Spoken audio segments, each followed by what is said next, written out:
listening to Ron White talk about his ayahuasca experience right now, like a boss.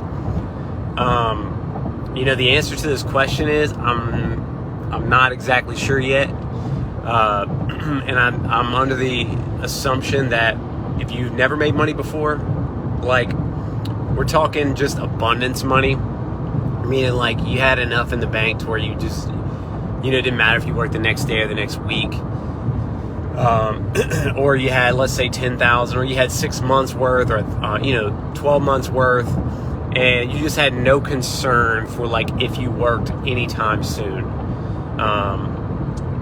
A lot of people have never experienced that in their life, and most people probably won't ever experience that. And I've had times where I definitely experienced that. Let's just say that, yeah. And right now I'm kind of experiencing that a little bit too. But this is like second round kind of deal. Meaning like I had one big run, mid 2015, 18, that area. I had a real big down period where I couldn't quite get anything to really click. A big period where I was just kind of hitting singles, surviving and living a decent life, but just not like the level of abundance that I'm trying to live in. And that's cool too, right? That is actually really cool. Just to not have to think about or go back to a job, even if that's like the lowest level you fall back to and things aren't going right, is, I think, commendable, because it can be hard out here. It's war. It's war against each other to a certain degree. It's player versus player. I heard somebody say that yesterday. It's player versus player. We're out here trying to kick each other's ass. I mean, that's the bottom line. And if I'm kicking ass, I'm kicking somebody else's ass that's trying to kick my ass, essentially. And I have no problem doing that. You'd have no problem doing that to me. I mean, it's just, that's how this goes. And there isn't room for unlimited people. Anyway, when you're winning and you're making money, see, like, I don't know if you had this thought, but I always thought people make a bunch of money and then they blow it all on like lavish things, business investments that go bad, partners that go bad. We all tend to think, at least this is my opinion, that there's like some grand event that messes you up, or some major vice that messes you up, some drugs, some alcohol, something like that. And for me, and likely the majority of other people, it's the fact that you stop saying no to things. Like at some point you have to say no to everything. You're like, yeah, I can't go there, can't go there. I can maybe go to this like one little itty bitty spot on this little budget that I have. That's it. And so you're actually in the practice of saying no as a necessity, because you have to. You have to turn down like the higher price steak, the nicer rental car, the flight seat upgrade, and the extra vacation. And the devil is in all those little extra things that you start saying yes to. So you go from saying no to almost everything to yes to almost everything, and it eats away at you little by little. Years ago, I went to, when I was doing well, we went to Hawaii, and it was me, my son, my wife, and then we took my sister-in-law with us. And so we offered to pay our sister-in-law's way. So it's like, boom, extra cost. And then I said, let's get them wide lane seats. Not quite the first class, because I'm not that cool, but like something in the middle. And I remember that being, I think it was $800 extra. Okay, so it's like, boom, $800 extra, great. And then when we rented our places, we rented 2 different spots, and one of them I really wanted to be by the water, and it was too late in the season to get something by the water like I liked. So it's like I didn't even have the choice. But God forbid, if I would have, I probably would have done it. And then we got a little bit more space than we needed. And let's say we stayed there. I stayed there. They stayed 7 days. I had some friends in, so I stayed a few extra days to do that. So it's like, okay, a little bit nicer place and 2 extra days. you could boil that down to an extra $1,000 on top of the fact that the vacation was expensive in the first place. So $2,000 there, $800 on that flight. You know, we're pushing close to $3,000 extra food and stuff. You know, let's just call it $3K. I mean, $3K is a lot of money. But if you say that if you're in a position where that's not a lot of money, just keep looking further into what other decisions did I make. Then we went on a trip to Ireland, and then we offered to pay basically all of it for my mother-in-law and my mom to come with us, my wife, me, my son. And granted, at the time I had like flight hacked a lot of stuff, so like our rental car was free, our flights were free. But I used those points that I would probably have to pay for a flight later for ourselves, and I used them on them. And same thing, like little nicer this, little nicer that, all the way for 2 weeks. We stayed there for 2 freaking weeks. You know, at the time I had employees running things and I'm doing pretty good. But dude, 2 weeks of vacation, I mean, there's no way that you slice that you're coming out under $5,000, let's say, in Ireland. I don't even remember all the costs. That's the other thing. You just stop kind of keeping track. You stop needing to keep track because your abundance is so low, so high that you're like, I couldn't spend this money if I tried. But the truth is you can, because you start elevating your monthly expenses, your expectations. You stop saying no to everything. You lose the frontal lobe part of your brain that says like, not going to do it. You buy a little nicer alcohol, whatever. It's like it chips away, man. And yes, you try to shortcut the next level in business and you say, oh, I'm going to invest in this guy that does this automation thing that's like, bah, bah, bah. And that guy is a criminal. And then next thing you know, you're out $30,000. Ask me how I know. And what are you going to do about it? You're going to fight that person for years and years and years only to maybe get your money back minus 40%, and you got to do depositions and all this stuff. Hell no, I'm not doing that. That guy's going to have to get judgment from somewhere else because I got money to make and I got things to do, and I'm not about to do that nonsense. Going to court is no fun. It's almost as bad as the courts are, it's almost encouragement for people to do you wrong. Because they know how miserable it is and how many years and years and years it takes just to try to get pennies on the dollar back. And then even if you win the judgment, then what? What if they don't pay it? Then you got to do more stuff to try to levy their bank accounts.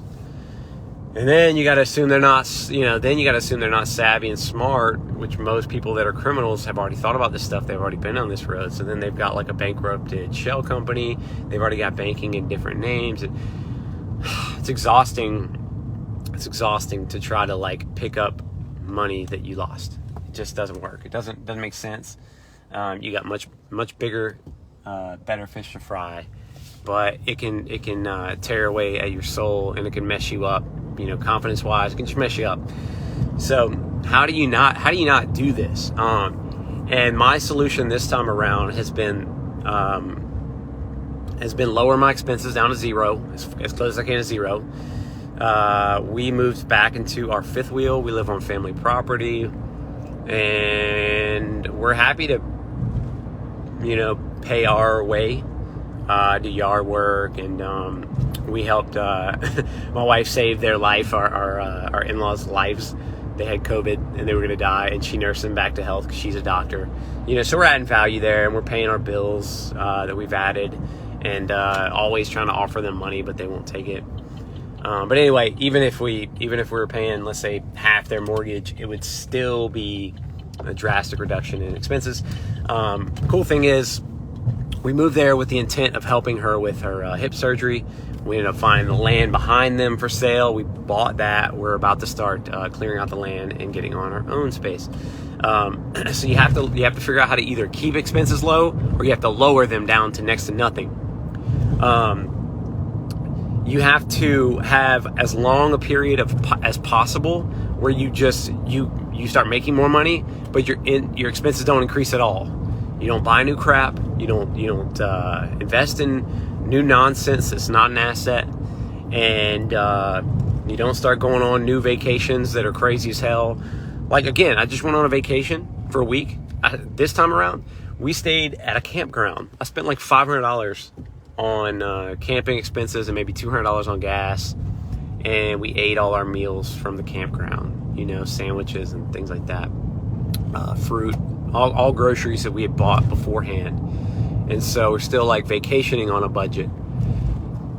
And so the truth is, like, your income, it's like you could be broke your whole life and all of a sudden 2 months later you start making money.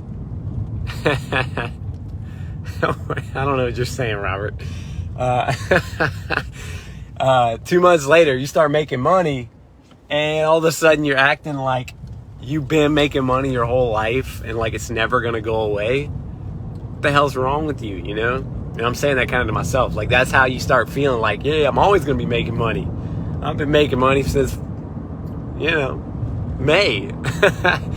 And so easy come, easy go. Like, the money can go away. It likely will go away as far as the level that you're at, you know, because this thing works in like ups and downs and ups and downs.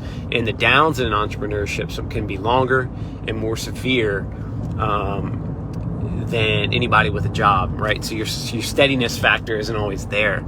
And so you got to figure out how to like build a ground floor of income, some sort of investments, some sort of real estate, or whatever it is, right? Some sort of dividend paying stocks, something that can make it to where you can let off the gas a little bit and spend a little extra money, but that's going to take you longer and more money than you probably thought it would. I watched a video of a guy online. He talked about this topic, and I don't remember the guy's name or any of that, but he said he moved out of his parents' house once he hit $5 million a year. Like, that is what I'm talking about. Get to $5 million a year, and then consider increasing your expenses. Not $50,000 a month, not $5,000 a month more than you're at currently. It takes a long time. It takes a lot of freaking money before you should be increasing your income. I mean, your expenses, especially your fixed expenses. You know how much it costs to insure a Mercedes POS, like, that makes you think you look cool, but nobody even cares?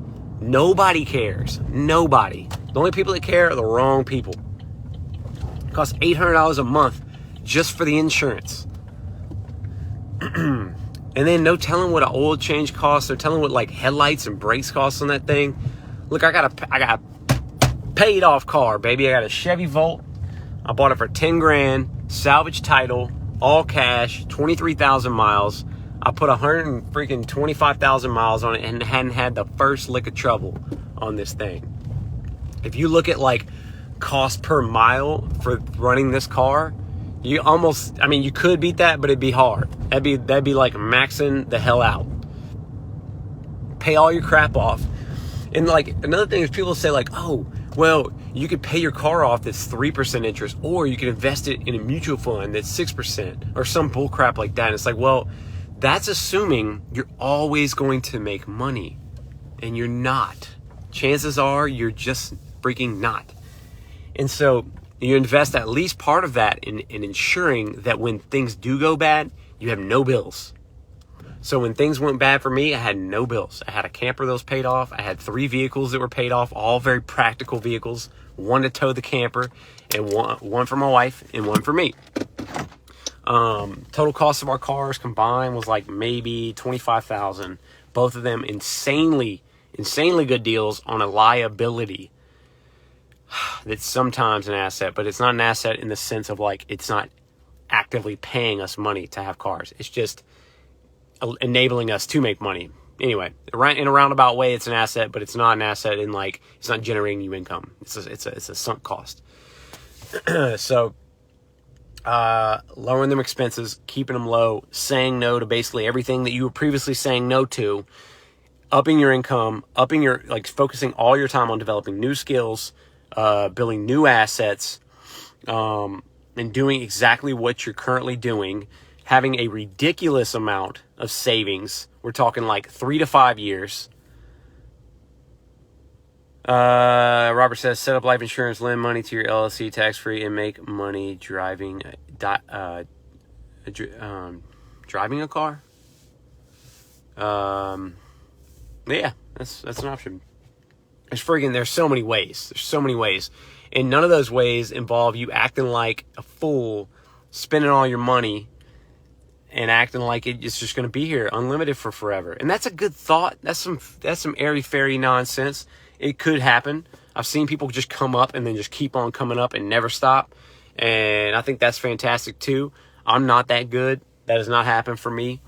And it's probably likely due to all the things that I'm telling you is things that I did. So don't come at me with that nonsense. All right. I can't be on here, guys, all day. Can't be on here all day. I'll see y'all at 10 a.m. Bye.